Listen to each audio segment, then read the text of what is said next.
Paul Braswell, you know when you hear that bell, it's time, y'all. Listen up, listen up, listen up, listen up, listen up, listen up, y'all. I have some artist education that's gonna blow you out of this world, baby. And for those of you who are artists or art students, listen very carefully. Listen, people like me who buy art, you want to develop a relationship with your artists. I mean, not your artists, with your supporters, because they'll continue wanting to buy art from you. And they will give you gifts. The gifts will be artwork. Some of them will give you originals. And so, with that being said, and building a relationship with artists, I would like to introduce you to one of the artists that is within the Paul W. Braswell collection. She's here live in living color, baby. Her name is Tracey Stevens. She's a local artist here in Baltimore. And first, we're going to begin by Tracey's going to introduce herself and going to share a little bit about her history in art and what moved her and what motivated her to create this. See this piece right here? This masterpiece, baby. It's an original, baby. Part of the Paul W. Braswell collection. So let's begin by having artist Stevens share a little bit about her background. Hi everyone, Tracey Stevens here. Yes, I am a Baltimore artist, but I'm known countrywide. I actually sold a painting to Salem Tobacco Products, and they took me across country. Russell Simmons actually has one of my pieces in his collection, and also Quasi and Pume. Well, what inspired you to create? To create, actually boredom.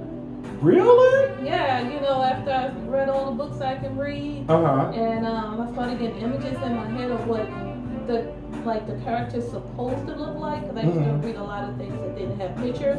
So I would read, draw whatever I thought that the person looked like, and you know, as I read each chapter, I would actually illustrate each one of the chapters.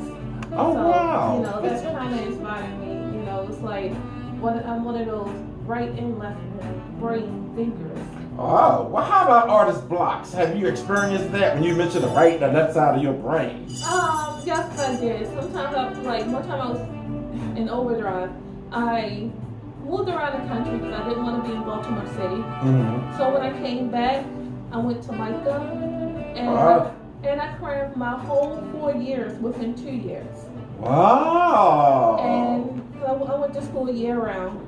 And after that, I did not want to do artwork at all anymore, period. This was just, you know, it was just overload. So I actually went to T. Rowe Price and started doing accounting. Okay. Oh, that's a part of your block, huh? You took a break? Yeah, I had to just get away from art, you know.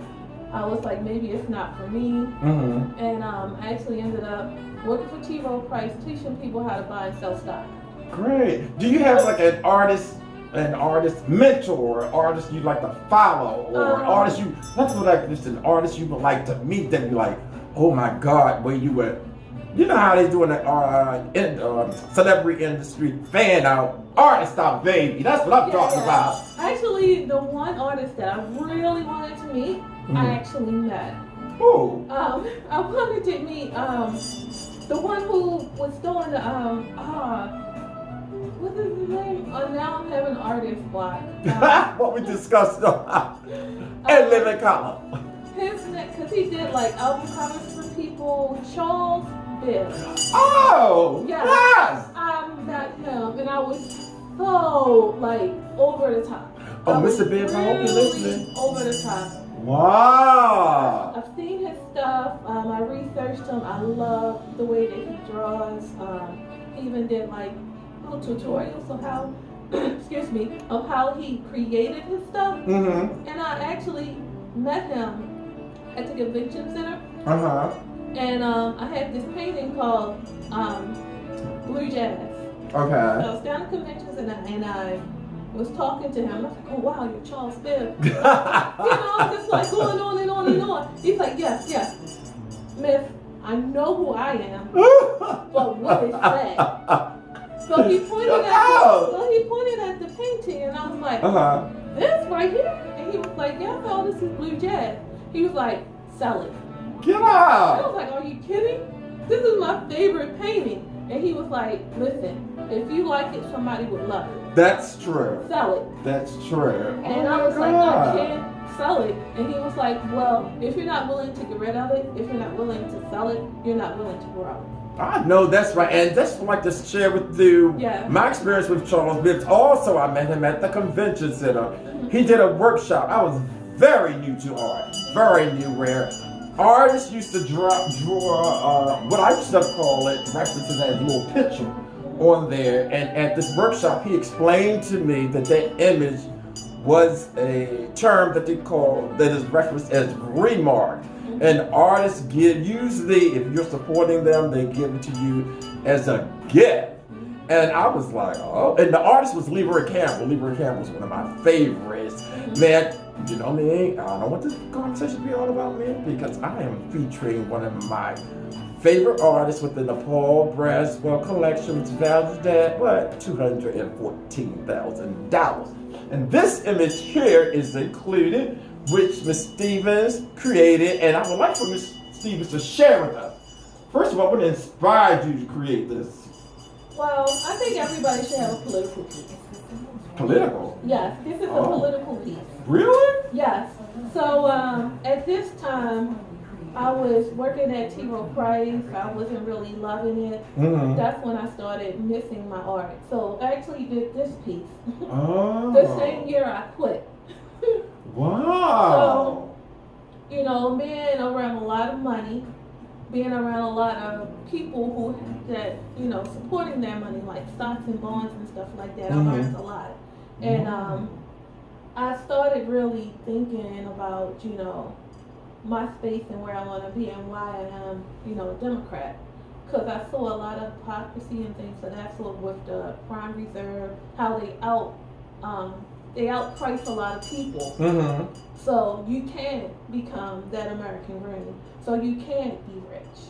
So this right here is called left wing. So, I mean, so you have your right wing Republicans and then you have your left wing Democrats. So when you get to the real staunch Republicans, you have a lot of rich white people, a lot of rich white men. Specifically, because you don't have a lot of rich white women. You have a lot of rich white men, and most of them associate themselves with Republicans. And the same thing with a lot of the rappers that came out to support Trump, because they want to stay rich. When you have a Democrats try to spread the wealth throughout the colors, which is here.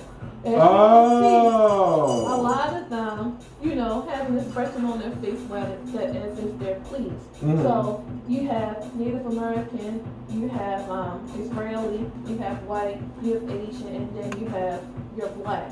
And the reason why I have black people right here is because when you look at politics and you look at black people, they all look at us like, oh wow, they group us into one space. So they don't include the Africans, they don't include the Cubans and things of that sort. They just call us black and brown, as if we don't matter. And you have black people in all colors, the lightest of the light and the darkest of the dark. So that's why we're still here. This one man, he has a face. But all the rest of them are faceless, because the only ones that they see are the ones that are rich. And this is my reflection of Michael Jordan. So this is your melting pot of people who actually want the government to do the right thing for its people, opposed to a portion of its people. And let me ask you this. What would you like to say to other artists or art collector to help them move along, or encourage them to create whatever they're creating or collect art? What would you say to them? I would say growth is good. And just because you're an artist doesn't mean that you can't own art. Also look at your art and find its place. It was at one point where one of my mentors, I would say Charles Cooper, you know, I have to, you know, May he rest in peace. I have to give all the credit to him because it was to a point where, you know, I'm at these big pivotals. Like, I got paid $1,000 for a painting from Salem Tobacco Products when I was 21. Wow. You know, and like back then, $1,000 was a lot of money. There's a lot of money there for some people. And then I'm like, you know, I'm this artist that nobody really knows, and here they are reaching out to me. I'm like, look, we'll give you $1,000 check. I thought it was fake, like really. But it, you know, but people I knew in California were calling me saying, "What's your last name?" So my artwork went worldwide. After that, it just seemed like it just stopped. It dried up. But I think it stopped because of my passion. My passion wasn't there. Because I thought, wow, how can I top this? But now I know it's not how am I going to top this. What's my next thing?